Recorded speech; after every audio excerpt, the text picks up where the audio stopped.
இந்த கோதுமை பச்சி எப்படி செய்யணும்னு வீடியோக்குள்ளே போய் பார்க்கலாம் வாங்க.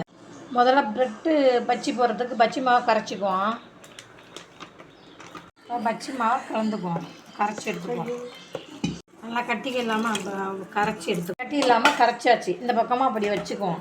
அடுத்து 2 உருளைக்கிழங்கு எடுத்து துருவிக்குவோம், எடுத்துக்குவோம். சைஸ் உருளைக்கிழங்கு எடுத்து துருவி எடுத்துருக்கலாம். இப்போ ப்ரெட்டு கோதுமை ப்ரெட்டு தான் எடுத்திருக்கேன். இப்போ இதை சின்ன சின்ன பீஸாக நம்ம கட் பண்ணி எடுத்துக்குவோம். இப்படியும் நறுக்கி எடுத்துக்கலாம். நம்ம இப்படி சைடெல்லாம் நறுக்க தேவையில்லை. இப்படியும் நறுக்கி பீஸ் போட்டு நறுக்கி எடுத்துக்கலாம். இந்த மாதிரியும் எடுத்துக்கலாம். நம்மளுக்கு எப்படி விருப்பமோ அந்த மாதிரி வெட்டி எடுத்துக்கலாம். நல்லா ப்ரெட்டை எடுத்து இப்படி நினச்சிட்டு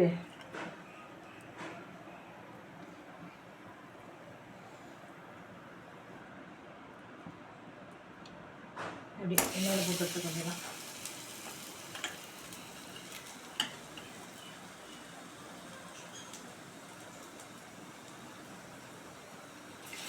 நினச்சிட்டு இப்படி உருளைக்கிழங்கு திருவண்ணத்தில் போட்டு எடுத்து இப்படி எல்லாத்தையும் செஞ்சு எடுத்துப்போம் நினச்சி.